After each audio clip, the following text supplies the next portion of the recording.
Bike taxi ಬಂದ್ಮೇಲೆ ನಿಮ್ business full down ಆಗಿದೆ. ಈಗ ಮುಂಚೆ ಎಷ್ಟಿತ್ತು, ಇವಾಗ ಎಷ್ಟಿದೆ? ಇವಾಗ ಲಾಸ್ ಆಗ್ತಾ ಇದೆ ಸರ್. ಬೈಕ್ ಎಲ್ಲ ಕ್ಯಾನ್ಸಲ್ ಮಾಡ್ಕೊಂಡ್ರೆ ಆಟೋಗೆ ನಡೆಯುತ್ತೆ. ಬೈಕ್ ಎಲ್ಲ ಕ್ಯಾನ್ಸಲ್ ಆಗಿಲ್ಲ, ಅದೇ ರನ್ನಿಂಗ್ ಇದೆ. ಇವಾಗ ಸರ್ಕಾರ ಏನನ್ನ ಮಾಡಿ ಅದು ಬೈಕ್ ಕ್ಯಾನ್ಸಲ್ ಆಗ್ತಂದ್ರೆ ಆಟೋ ಅವ್ರಿಗೆ ಒಳ್ಳೇದಾಗುತ್ತೆ. ಬಟ್ ಆಟೋ ಅವ್ರಿಗೆ ಜೀವನ ನಡೆಯೋದು ಬಹಳ ಕಷ್ಟ ಇದೆ.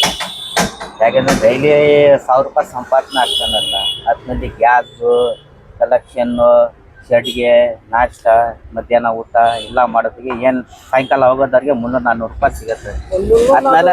ಅದ್ಮೇಲೆ ಜೀವನ ಏನಾಗುತ್ತೆ? ಅದು ಸಂಸಾರ ಎಲ್ಲ ಇದೆ, ಮಕ್ಳು ಎಲ್ಲ ಇದ್ದಾರೆ, ಹೆಂಡತಿ ಮಕ್ಳು ಎಲ್ಲ ಇದ್ದಾರೆ. ಅದಕ್ಕೆ ಸರ್ಕಾರ ಏನನ್ನ ಮಾಡಿ ಫುಲ್ ಕ್ಯಾನ್ಸಲ್ ಮಾಡ್ಬೇಕು ಅಂತ.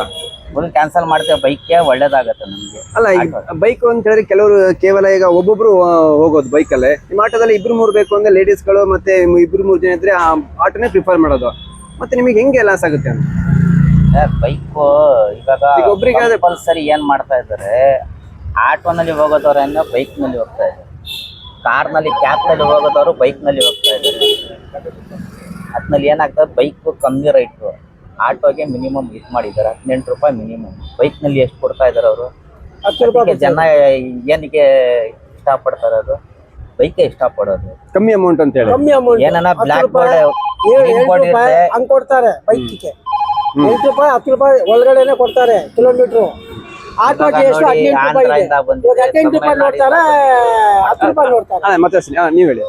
ಆಂಧ್ರದಿಂದ ಬಂದಿದೆ ಗಾಡಿ, ತಮಿಳ್ನಾಡಿಂದ ಬಂದಿದೆ, ನಮ್ಮ ಕರ್ನಾಟಕನಲ್ಲಿ ಇರೋದವರಿಗೆ ಸಂಪಾದನೆ ಅಲ್ಲಿಂದ ಬೇರೆ ಬರ್ತಾ ಇದೆ. ಅಂದ್ರೆ ಕರ್ನಾಟಕದ ಗಾಡಿ ಜೊತೆಗೆ ಬೇರೆ ತಮಿಳ್ನಾಡು, ಅಂದ್ರೆ ಅವರು ಬಂದು ಇಲ್ಲಿ ಓಡಿಸ್ತಾರೆ, ಓಡಿಸ್ತಾ ಇದ್ದಾರೆ. ನಾವು ನೋಡ್ತೀನಲ್ಲ, ಎಲ್ಲ TN AP ಎಲ್ಲ ಯಾವ್ದು ಕರ್ನಾಟಕ ಗಾಡಿನ ಅದು.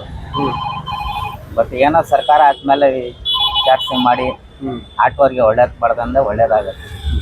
ಇವಾಗ ನಿಮ್ದು ಮೀಟರ್ ಜೊತೆಗೆ ಆನ್ಲೈನ್ ಇದೆಯಾ ಅಥವಾ ಬರೀ ಮೀಟರ್ ಮಾತ್ರ ಇದೆಯಾ? ಮೀಟರ್ ಹೊಡಿಯುತ್ತೆ, ಆನ್ಲೈನ್ ಹೊಡಿಯುತ್ತೆ. ಇವಾಗ ಜಾಸ್ತಿ ಆನ್ಲೈನ್ ಯೂಸ್ ಆಗ್ತಾ ಇದ್ದಾರೆ. ಎಲ್ಲ ಆನ್ಲೈನ್ ಜಾಸ್ತಿ. ಈಗ ಮನೆ ಹತ್ರ ಗಾಡಿ ಹೋಗುತ್ತೆ, ಅವ್ರಿಗೆ ಸೇಫ್ಟಿ ಆಗಿ ಕರ್ಕೊಂಡೋಗಿ ಬಿಡ್ತೀನಿ. ಬಟ್ ಆಟೋನಲ್ಲಿ ಏನ್ ಆಕ್ಸಿಡೆಂಟ್ ಆಗೋದು ಈ ತರ ಆಗೋದು ಏನ್ ಪ್ರಯತ್ನ ಇಲ್ಲ, ಸೇಫ್ಟಿ ಆಗಿ ಹೋಗುತ್ತೆ. ಟೂ ವೀಲರ್ ನಲ್ಲಿ ಏನಿದೆ, ಟೂ ವೀಲರ್ ನಲ್ಲಿ ಸ್ವಲ್ಪ ಚೇತರಿಸ್ಕೊಡುವಂತೆ ಕಾಲಕ್ಕೆ ಎಲ್ಲ ಇದಾಗುತ್ತೆ. ಅದೆಲ್ಲ ಯೋಚನೆ ಮಾಡಲೇಬೇಕು.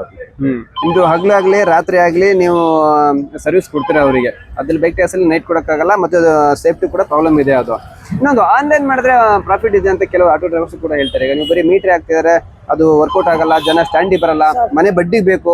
ಕೆಲವರಿಗೆಲ್ಲ ಮಂಡಿ ನೋವು ಇರುತ್ತೆ, ಕೆಲವರೆಲ್ಲ ಇಷ್ಟಪಡಲ್ಲ ಹೋಗಕ್ಕೆ ಬರೋಕ್ಕೆ, IT ಬಿಟಿ ಇರಲ್ಲ. ಮನೆಗೆ ಬರಬೇಕಾದ್ರೆ ಯಾಕೆ ನಾವು ಸ್ಟ್ಯಾಂಡಿಗೆ ಹೋಗ್ಬೇಕು ಅಂತ ಕೆಲವರು ಹೇಳ್ತಾರೆ. ಈಗ ನೀವು ಆನ್ಲೈನ್ ಹಾಕಂದ್ರೆ ನೀವು ಜಾಸ್ತಿ ಬಿಸ್ನೆಸ್ ಬರುತ್ತಲ್ಲ, ಅವರೇ ಬಿಸ್ನೆಸ್ ಕೊಡ್ತಾರೆ.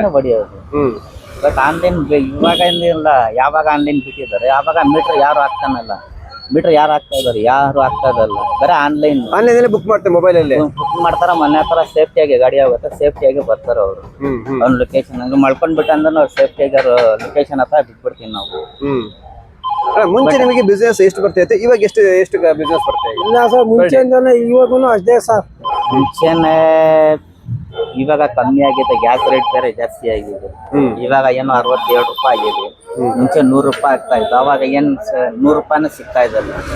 ಇವಾಗ ಏನ್ ಸ್ವಲ್ಪ ಪರವಾಗಿಲ್ಲ, ಒಂದು 200 500-600 ರೂಪಾಯಿ ಅಷ್ಟೇ ಸಿಗದ ಸಾಯಂಕಾಲ ಅವ್ರಿಗೆ ಅಷ್ಟೇ. ಬಿಸ್ನೆಸ್ ಡಲ್ ಆಗಿದೆ ಇವಾಗ, ಏನ್ ಜಾಸ್ತಿ ಆತರ ಬಿಸ್ನೆಸ್ ಇಲ್ಲ ಮುಂಚೆ ತರ. ಇವಾಗ ನೀವು ಕೆಲವರು ಈಗ ಆಟೋ ಡ್ರೈವರ್ಸ್ ಮತ್ತೆ ಸಂಘದ ಅಧ್ಯಕ್ಷರು ಹೇಳ್ತಾರೆ, ಈಗ ಎಲ್ಲ ಬೋರ್ಡ್ ಮಾಡಿಸ್ಕೊಳ್ಳಿ, ನಮ್ಗೇನು ತೊಂದರೆ ಇಲ್ಲ ಅಂತ ಹೇಳ್ತಾರೆ. ಈ ವೈಟ್ ಬೋರ್ಡ್ ಎಲ್ಲ ಬೋರ್ಡ್ ಅಂತ, ವೈಟ್ ಬೋರ್ಡ್ ಅಂತ ಯಾರು ಬೇಕಾದ್ರೂ ಅದು ಅಪ್ಲಿಕೇಶನ್ ಡೆವಲಪ್ ಮಾಡ್ಕೊಂಡು ಓಡಿಸ್ಬೋದು. ನಿಮ್ಗೆ ಎಲ್ಲೋ ಮಾಡಕ್ಕೆ ಓಡಿಸಿ ನಿಮ್ಗೆ ಪ್ರಾಬ್ಲಮ್ ಇಲ್ವಾ? ಈಗ ನೀವು ಟ್ಯಾಕ್ಸ್ ಕಟ್ತಾರೆ, ಅವರು ಟ್ಯಾಕ್ಸ್ ಕಟ್ತಾರೆ ಗೌರ್ಮೆಂಟಿಗೆ. ವೈಟ್ ಬೋರ್ಡ್ಗೆ ಡಿಫ್ರೆನ್ಸ್ ಆಗಿದೆ ಸರ್. ವೈಟ್ ಬೋರ್ಡ್ ಜಾಸ್ತಿ ಟ್ಯಾಕ್ಸ್ ಬರುತ್ತೆ, ಇನ್ಶೂರೆನ್ಸ್ ಜಾಸ್ತಿ. ವೈಟ್ ಬೋರ್ಡ್ಗೆ ಎಷ್ಟು ಬಂದ್ಬಿಡತ್ತೆ ನಿಮ್ಗೆ? ವೈಟ್ ಬೈಕ್ ಟ್ಯಾಕ್ಸ್ ಏನ್ ಬರಲ್ಲ. ಈಗ ವೈಟ್ ಅಲ್ಲ ಎಲ್ಲೋ ಬೋರ್ಡ್ ಬೈಕ್ ಟ್ಯಾಕ್ಸಿ ಬಂದ್ರೆ ಓಕೆನಾ ಅಂತ. ಈಗ ಅವ್ರು ಗೌರ್ಮೆಂಟ್ ಟ್ಯಾಕ್ಸ್ ಕಟ್ತಾರೆ, ನಾವು ಗೌರ್ಮೆಂಟ್ ಟ್ಯಾಕ್ಸ್ ಕಟ್ತೀವಿ ಅಂತ. ಅಲ್ಲಿ ಕೊಡೋದವ್ರ ದೇವ್ರು ಯಾರಿಗೆ ನಮ್ಗೆ ಇಲ್ಲ. ದೇವ್ರಿಗೆ ಎಷ್ಟು ಕೊಡ್ಬೇಕು, ಯಾರಿಗೆ ಎಷ್ಟೇ ಕೊಡೋದು, ಎಲ್ಲಾರಿಗೂ ಒಂದೇ ಸತಿ ಕೊಡಲ್ಲ. ನಮ್ಗೆ ಎಷ್ಟು ಕೊಡ್ಬೇಕು ಅಷ್ಟು ಕೊಡ್ತಾರೆ, ಅವ್ರಿಗೆ ಎಷ್ಟು ಕೊಡ್ಬೇಕು ಅಷ್ಟೇ ಕೊಡೋದು. ಎಷ್ಟು ಇರುತ್ತೆ ಅಷ್ಟು ಬಂದೇ ಬರುತ್ತೆ. ಅದ್ರ ಮೇಲೆ ನಾವು ಏನ್ ಡಿಪೆಂಡ್ ಮಾಡಂಗೆ ಇಲ್ಲ. ಅದು ದೇವ್ರಿಗೆ ಯಾರಿಗೆ ಎಷ್ಟು ಕೊಡ್ಬೇಕು, ಲಕ್ಷಾಂತರ ಜನ ಇದೆ ಕರ್ನಾಟಕನಲ್ಲಿ, ಬೆಂಗಳೂರಿನಲ್ಲಿ ಕೋಟಿ ಜನ ಇದ್ದಾರೆ. ದೇವ್ರಿಗೆ ಯಾರ್ಯಾರು ಎಷ್ಟು ಕೊಡ್ತಾ ಇದಾರೆ ನಾವು ಕಂಡಿಕೊಂಡಿದ್ದೀವಿ. ಕೊಟ್ಟೆ ಕೊಡ್ತಾನ ಅವನು ಅಷ್ಟೇ.